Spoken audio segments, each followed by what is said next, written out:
Welcome, welcome. This is Board Game Madness. I'm Mike Ganade, and we are in our Elite 8 round where things are going to get very difficult in choosing these games. These are my eight favorite games from my collection, apparently, or at least with the matchups the way they sat. And, I need to choose which ones are going to go on, and it's going to be tricky. So at this point, you should know what the games are. And in this round, I'm going to try to take into consideration and factor in overall value that I personally got out of the game and sort of the price point and what you're getting and things like that. We'll sort of see how it goes. I think a lot of these categories are going to be very close, so I'm going to do my best to break down each category into multiple things as well. So at this point, you should know what these games are, but we have the number 1 seed Everdell versus the number 9 seed Architects of the West Kingdom. So we have two worker placement games from my collection. They're very different worker placement games, but in both cases, that's their main function. Everdell has some engine building with it and a card tableau. I guess Architects does as well, but it's just less of a focus. You can get like characters from your village to help change things up as well. But this focuses a little bit more on worker placement, I think. So let's go into production. And I'm going to try to break this down into a couple categories to pick because off the top of my head, I think both of these games are giving you a great production for a fair value. My perception is Architects is a little cheaper. Everdell, especially the collector's edition, is going to run you a little bit more price-wise. But I also think if you were to walk by these games on a table, I think Everdell with the tree, the multi-tiered tree, the unique meeples, in the case of the collector's edition, the sort of the shiny metal gold pieces and the other resource components that are shaped like berries and wood are going to pop more on the table than Architects of the West Kingdom, which is going to look like a lot of other Euro games. There's not a lot of like pop off the table. I don't think it would catch your eye as much. So in production, that's the first check mark in Everdell's category. As far as artwork goes, I would also give that to Everdell.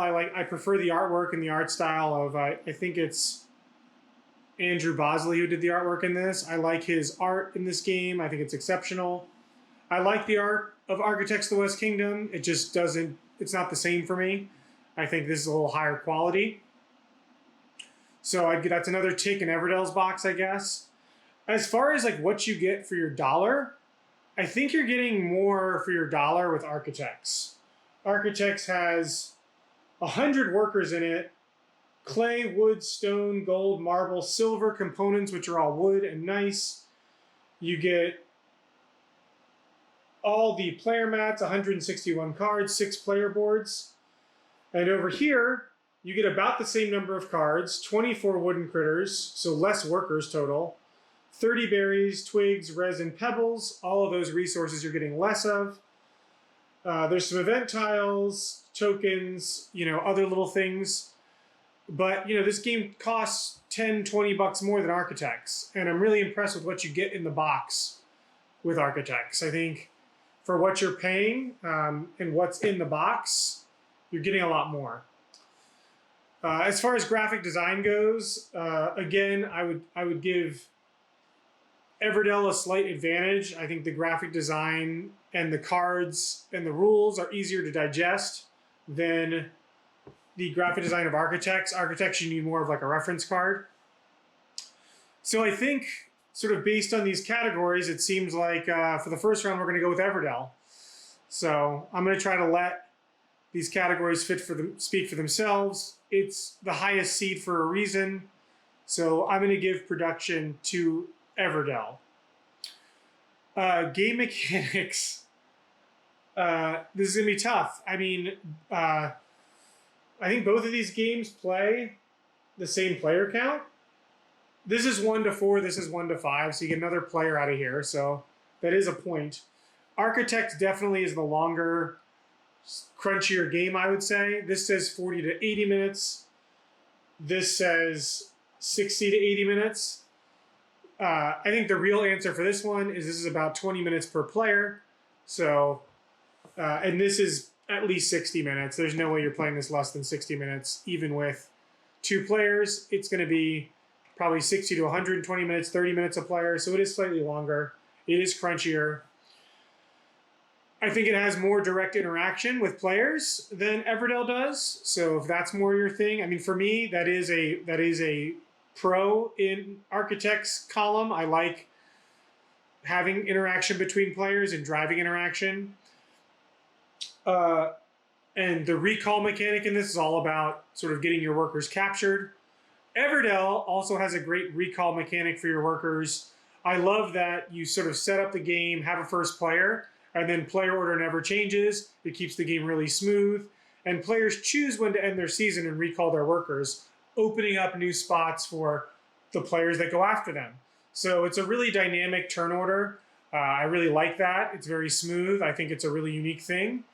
It runs into some problems. In Everdell, you can have a player end their game, a few turns, rounds before other players, which can feel bad. It usually means you didn't play as well because you don't get as many turns. So that, as great as that mechanism is, near the end of the game, you can sort of start seeing how things are going to pan out based on when people are ending the game. It's not 100% true that if you're done first, you lose, but in general, players that are going to have the first player out, I think, has a disadvantage compared to players that are getting 2 or 3 more turns after that. And sort of watching that even before you count the score is sort of a negative, can be sort of disheartening if you've played the game for 80 minutes, an hour. But it's not, turns are fast. It's not like we're talking about a long length of time. It's just a few turns, generally speaking, especially if people are sort of the same skill level. The big thing that Everdell offers mechanically, which Architects doesn't give me as much, which is probably I actually like more than the worker placement in Everdell. So let's talk about the worker placement. The worker placement in Architects is definitely more interesting. Everdell has the cool callback mechanic and season structure to it, but your worker placement action is very simple. Architects is doing something more unique with that, building up locations and efficiencies at certain locations. I definitely like the worker placement aspect of this game better than Everdell, but the other mechanics in the game, if you will, the tableau building of Everdell is a mechanic I like even more than worker placement and is even stronger.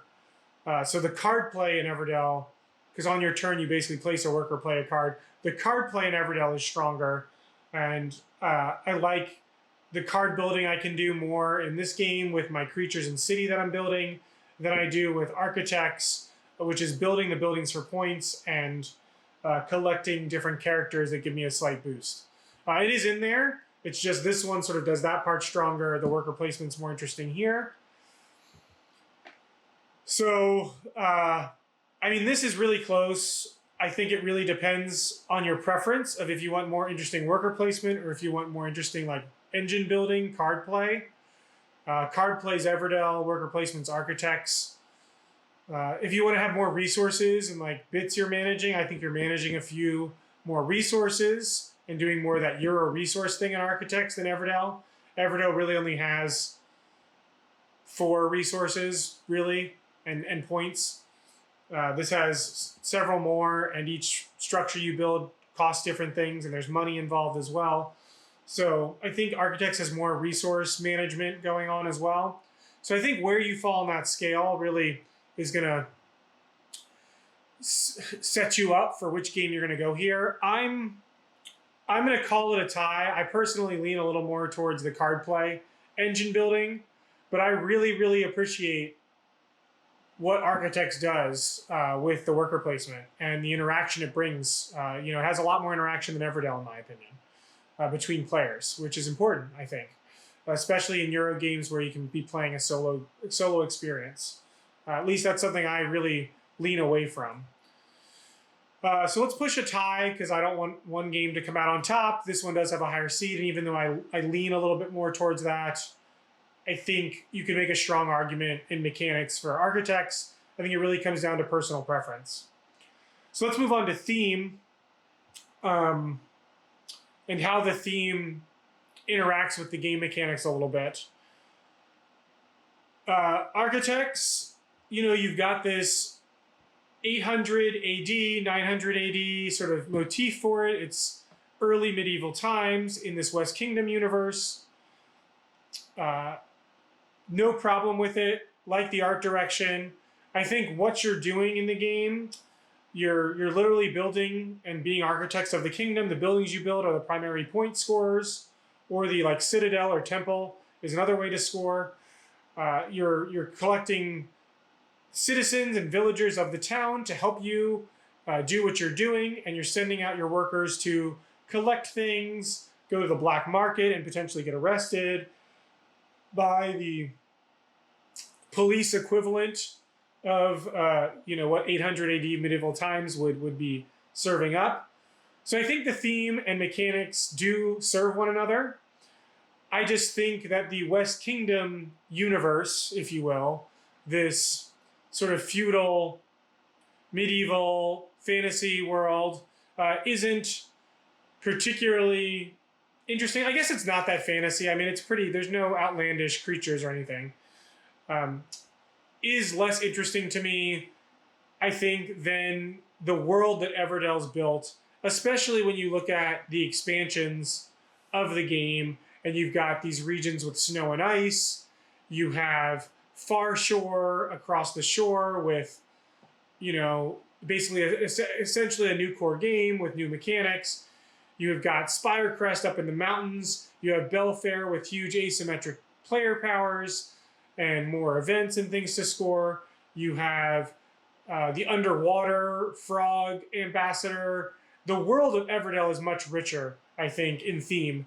And I think the theme of placing your critters, the meeples themselves looking like critters, the card art, and the critters. And I mean, my favorite thing thematically about the game is the critter that fits in their building. You've got the innkeeper and the inn. And the critter that mans that structure, and the fact that that's a combo in the game, but also thematically tied together, is one of my absolute favorite sort of charming moments of Everdell. I have to give theme to Everdell. It's no question, in my opinion. So we're moving on to replayability, and Everdell has a substantial lead here. I don't think Architects can overcome it, but we're going to go through the process here. It's probably going to be a tie. Nothing strikes me in replayability that one's going to jump out over the other. I mean, this is a really close game. These are two worker placement games that in my collection that I absolutely love.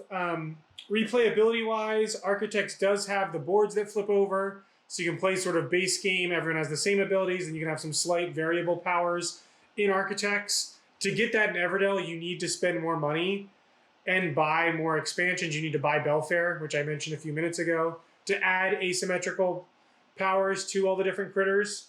So from a replayability standpoint, that's a huge checkmark in Architects column. The cards that come out and the different paths to victory, I think, are very unique in Architects. You can play the debts and debtor system. You can play sort of like the scoundrel and play the black market and debts really strongly in this game, and you can play the more virtuous path. And if you're sort of diverging from what everyone else is doing, I think you have a slight advantage, which is interesting, because then it becomes a push-pull of, who's gonna go down that path the strongest, and who's gonna sort of be stuck in the middle and not go with those strengths and weaknesses, and focus more just on the resource management and engine building. But there's some strong things you can do with going into debts here and pushing your luck with that mechanic. There's a lot of different paths to victory and levers you can pull in this game, I feel like. And because of the interaction with other players and the different markets that come out with cards you're purchasing, I do think there's a lot of different paths to victory. I feel like there's always something new I want to try, or a slight thing I want to tweak in my strategy, or my strategy is affected directly by what players are capturing my workers and things like that. So I do feel like there's a lot of interaction here. And I'd give the overall strategy I take in this game. I think every strategy is more balanced, and there's less pitfalls in this one, if you will. Everdell has some strategic pitfalls, I think, which suffers its replayability. I've I think if you're playing critters with berries, that's sort of like a sucker move. You shouldn't be using your workers to get berries, and you should be spending your workers to get the resources to build your buildings, because if you have the correct building, you can play that critter for free. And you should focus more on like drawing cards and getting those free combos than playing critters for berries. I feel like that's a sucker game. I've never seen someone who focuses on berries and playing critters for berries beat someone who's playing off of combos. The combos are just so much stronger in this game, and if you don't see that, you're just not going to do well. Another thing about the game is extending your turns is a huge factor. You need to be extending your turns with those free actions where you're not expending resources by getting those combos. If you're not doing that and you're going through the seasons faster than everyone else, you're going to have less actions and you're just going to do worse in the game. The only thing the game sort of does to mix things up is obviously it has card draw, which mixes things up. I think there's plenty of mechanisms to get through the cards and trigger, especially the common combos. There are some events and combinations of critters and buildings that are put on the tree that mix things up, quote unquote, and there are a couple worker placement spots that are just better than the base worker placement spots that get mixed up. Those are more interesting than the goals on top of the tree. The goals on top of the tree are very situational, and I find it's much better to go after the events, the event cardboard things that you get quickly, which are just easier to get and based on the category of cards you play. So in general, with Everdell, I find myself playing the same sort of strategy stronger. The only difference that I'm mixing up with is my hand of cards and the meadow and what combos I see. But I think the game is all about seeing all those cards in your hand and in the meadow, seeing the combos in your head, and then chasing those combos throughout the game. If you're not doing that, I think that's the dominant strategy in Everdell. So from a replayability standpoint, if you don't have all the expansions, I do think Architects is more replayable in the core box. There are a million expansions in Everdell. So if you love the core game of Everdell, which is great, don't get me wrong, and you're not going to see all the cards, and there's a lot of different things that can come out, I think the expansions make Everdell like infinitely replayable if you're willing to spend hundreds of dollars into this ecosystem. But with Architects, I think you're getting a lot more replayability for your buck, for sure, especially in the core boxes. So I'm going to give replayability to Architects, but with tying, with the tie of mechanisms of game mechanics, which I think is a fair situation, I really can't pick which one mechanically that I would go with. That means that Everdell has sort of edged out Architects. So the number one seed moves on again. I love having an upset, but I can't create an upset when the production of Everdell shines so strongly. The art direction and production and table presence of this game is just next level. It's certainly better than Architects. And mechanically, they're so close. And theme-wise, the art and everything about it does just draw me more in with Everdell, even though I think Architects' replayability is a bit stronger. That being said, this being round 3, I highly recommend both games. I think if you like worker placement and tableau building, I think these are both excellent examples that are doing different things. I've sort of talked about the strengths of each, so pick which game fits best for your group. I think depending on the group, Architects could have easily met this match. This is just my best guess at the points and factors I can take into account. So let me know what you think in the comments. Please like and subscribe. Let me know what points you agree with, which points you would give the edge to Architects with, how Architects could have maybe practiced more and won in this game matchup in other areas. Let me know in the comments, and we'll see you next time for the next video. Thanks so much for watching.